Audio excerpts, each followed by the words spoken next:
тілінде барлығы 29 әріп бар. Осыдан бұрын біз 8 әріп дауысты дыбыс деген болатынбыз. Қалған 21-і олай болса дауыссыз дыбыс. Дауыссыздар. Дауыссыз дыбыстар қатаң және ұяң болып екі топқа бөлінеді. Солардың ішінде әсіресе қатаң дауыссыз дыбыстарға көбірек көңіл бөлгеніміз, жаттап алғанымыз дұрыс. Олар Ф, С, Т, К, Ч, Ш, Х, П әріптері. 1, 2, 3, 4, 5, 6, 7, 8 дауыссыз дыбысты жаттап алғанымыз дұрыс. Бұлай ретсіз жазуымыздың себебі бар.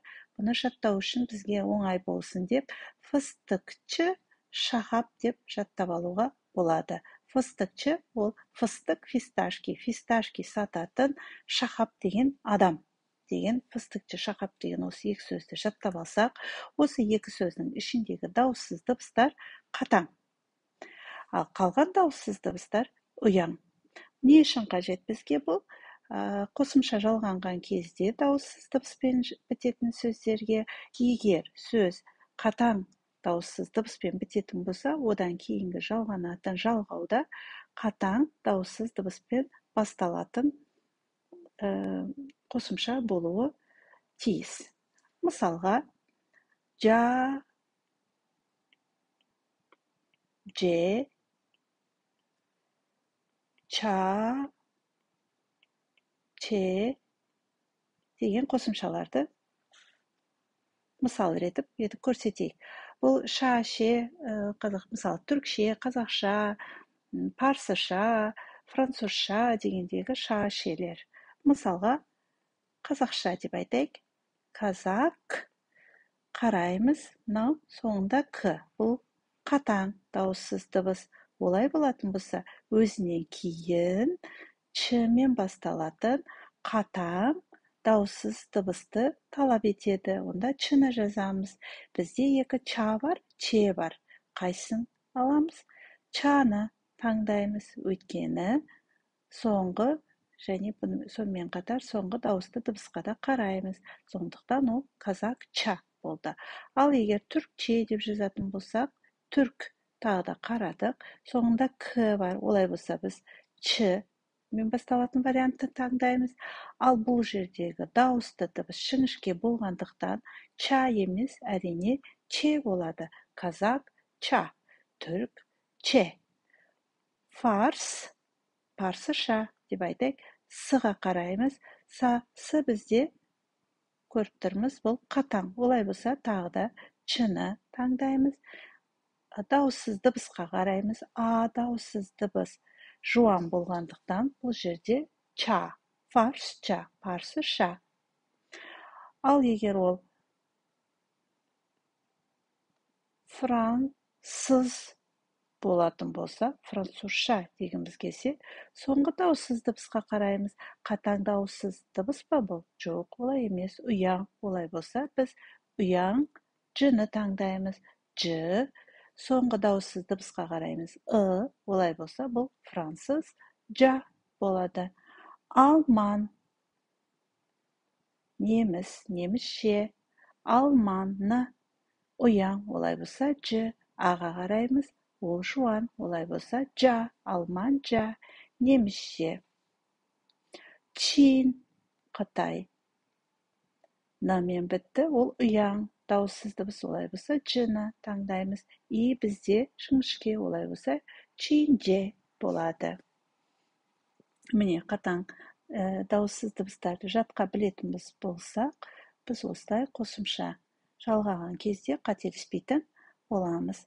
Мысалға, мына жерде елдердің атауларына қарайық. Түркия, Түркия, Ингілтере, Англия, Үрдін, Иордания, Русия, Ресей, Гүржістан, Гүржістан деп қазір біз қазақшада айтып жүрміз. Грузия, Жапония, Bulgaristan, Болгария, Италия, Арнавутлық, Албания, Франция, Fransiya. Ал мына олардың ұлт атаулары. Ұлт атаулары түрк, İngiliz, ағылшын, Үрдүн, Иордания, араб. Русияға рус деп айтамыз, орыс. Гүржістан, Грузия, гүржі. Жапонияға жапон. Bulgaristan, Bulgar, Balgar, Bulgarin. İtalya, İtalyan, Arnavutluk, Arnavut.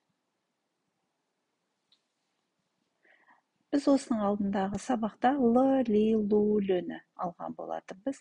Бұл жерде қалай айтып едік? Түркиялық деген кезде Түркие лі деген болатынбыз. İngiltere, İngiltere, лі деген. Үрдүн, Үрдүн, лі деген болатынбыз.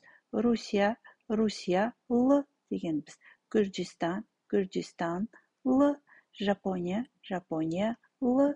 Bulgaristan, Bulgaristan, л. İtalya, İtalya, л деп айтпаймыз әдетте, İtalyan деп айтамыз. Arnavut, Arnavutluk, лу. Оны да айтыла бермейді. Франса, франсалы деп те айтылмайды. Әдетте бұл жерлерде İtalyan, Arnavutluk, Arnavut, Fransa, Fransыз. Бірақ түркиелі, түркиялық деп те айтуға болады. Көбінесе ұлт ретінде түрк деген сөзді қолданамыз.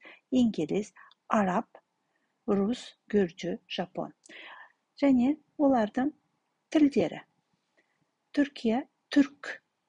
Біз жаңа ғана ж, жа, же, ча, че қосымшаларын үйрендік. Олай болса, түрк к-мен біткендіктен түркче.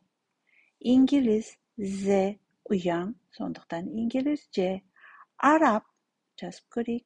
Араб, п, бізде фыстықчы шахап п бар, я? Олай болатын болса, біз оған ч дейміз. Мына жерде а жуан болғандықтан ча. Араб, ча.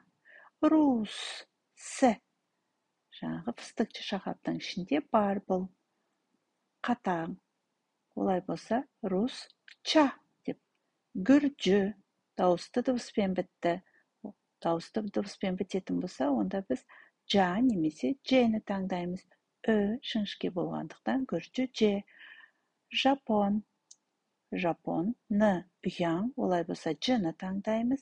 Оның алдындағы о дауысты дыбысымыз жуан болғандықтан біз жаны таңдадық. Жапон, жа.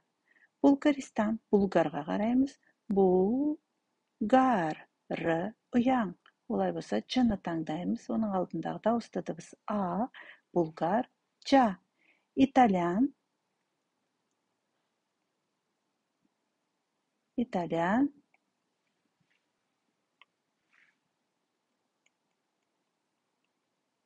İtalyan, c, a.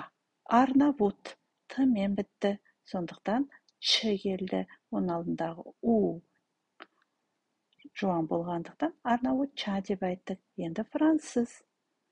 Француз, з, ұяң. Олай болса, біз жына келеміз. Оның алдындағы қалың болғандықтан француз жа дедік. Türk, Türkçe, İngiliz, İngilizce, Arap, Arapça, Rus, Rusça, Gürcü, Gürcüce, Japon, Japonca, Bulgar, Bulgarca, İtalyan, İtalyanca, Arnavut, Arnavutça, Fransız, Fransızca.